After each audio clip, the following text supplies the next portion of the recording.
Hello everybody, it's Elaine and I'm out for my walk in a field and I spotted some of these. Now, who remembers what these are called? You are right, they're called dandelions. Well remembered. And did you know actually that the guinea pigs love to eat the leaves from the dandelion plant? They're a little bit of a treat for guinea pigs.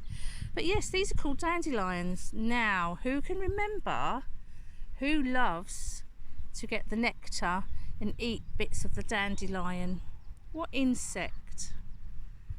Wow, you remembered. A bumblebee especially loves these. When a bumblebee wakes up from his sleep, this is one of the first things that he will look for, his first source of food. So it's really important that we don't pick them or destroy them, isn't it? Because a dandelion doesn't last for very long. And then when the bees have finished, and bees and other insects have finished, the dandelion dies back and voila, ta-da, it turns into a wish. These are called dandelion clocks and they're made up of little tiny wishes and seeds, and if you blow them and you make a wish, your wish leaves on the wind and then it plants somewhere else and another dandelion plant starts to grow. What would you wish for? I think I would wish that everybody stays healthy and that we all see each other soon. Who wants to help me blow it? You ready? Steady. Blow. Whoa, look at all of those wishes. That's a wish for all of you. So if you see dandelions, remind mummies and daddies, please can we leave them until they turn into dandelion clocks and wishes. Well done everybody. Now I've got a story about a lion. Well actually it's about a mouse. And he's a very brave little mouse. He does something that he's very uncomfortable with, but he doesn't give up. And that's a little bit like you. You've all got a lion inside you, haven't you? Some of you have been attempting new things while you've been off from nursery. Some of you can now ride your bikes. That's really good. So some of you have achieved some amazing things. Some of you did the 100 laps, which was really hard work. So well done if you did that. They're all achievements. And some things you need to be brave. If you're learning to swim, learning to ride your bike or your scooter or skating, you need to be brave to do those things. And this story is about a little mouse who's being brave. Let's start. In a dry, dusty place where the sand sparkled gold stood a mighty flat rock, all craggy and old. And under that rock, in a tiny full house, lived the littlest, quietest, meekest brown mouse. He was so very tiny, so incredibly small, that nobody noticed him ever at all. He's so tiny. He got trod on, ow, and missed out for stuff, ignored and forgotten. Yes, mouse life was tough. Oh dear, he's got sat on, look. What kind of creature? Whose big bottom is that? Ouch! Whose big bottom is it? What animal do you think that might be? Yes, you're right. It's a zebra. Well done. Meanwhile, far above, on top of the rock, times were quite different. It was Lion O'Clock. This huge, toothsome creature made sure everyone saw how important he was by how loud he could roar. Can you all do a really big roar? You ready? 1, 2, 3. Roar. Oh my goodness. You nearly rattled my windows. He was head of the pack He was shouty and tough. He loved showing the crowd he was made of strong stuff.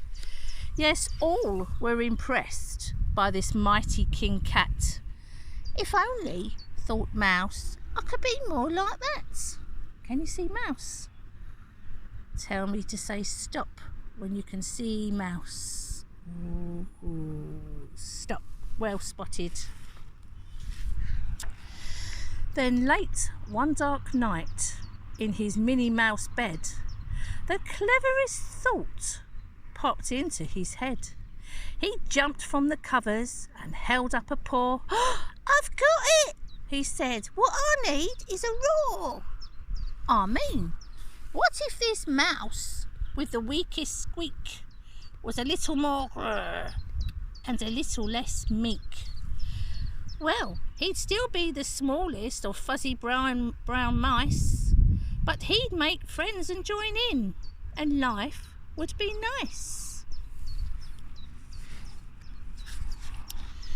Yes, thought the mouse, I must find out how.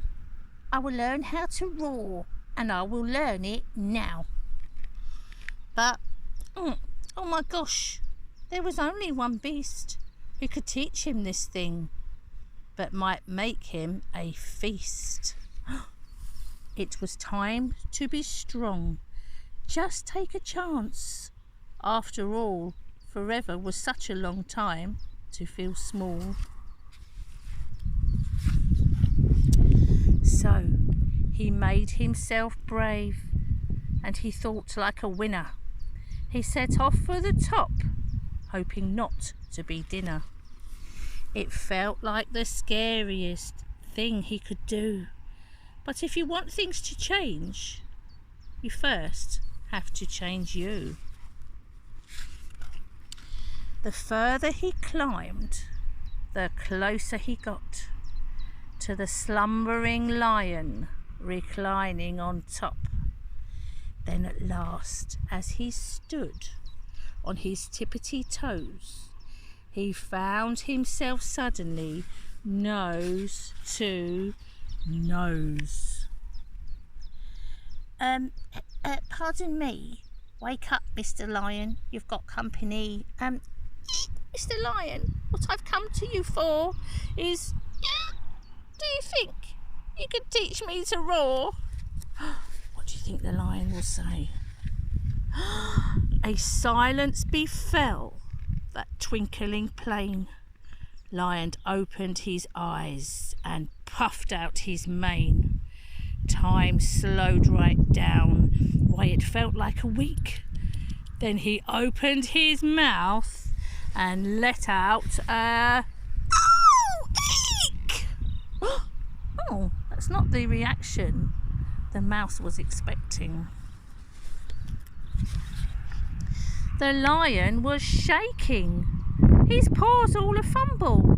He was backing away with a scrambling tumble. Oh, don't hurt me, he whimpered. Oh, try to be nice.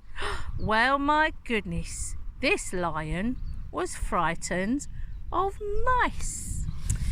Don't worry, Mouse Pete, I'm a friend, not a foe. Let's rock this together. We'll have fun, don't you know? That was a magical moment for sure, when Mouse didn't feel at all small anymore. He had found his true voice and learned to speak out. And for that, you don't need to roar or to shout. And from that day and always, the two were a pair. They both liked that rock better, now that rock was to share. The mouse, while still little, felt big in his head. And Lion, he still roared, ha ha ha ha, but with laughter instead. Yes, that day they both learned that no matter your size, we all have a mouse and a lion inside. So when you're feeling a little bit worried or anxious, think about that lion inside of you and keep trying and be brave. Have a lovely day. Goodbye.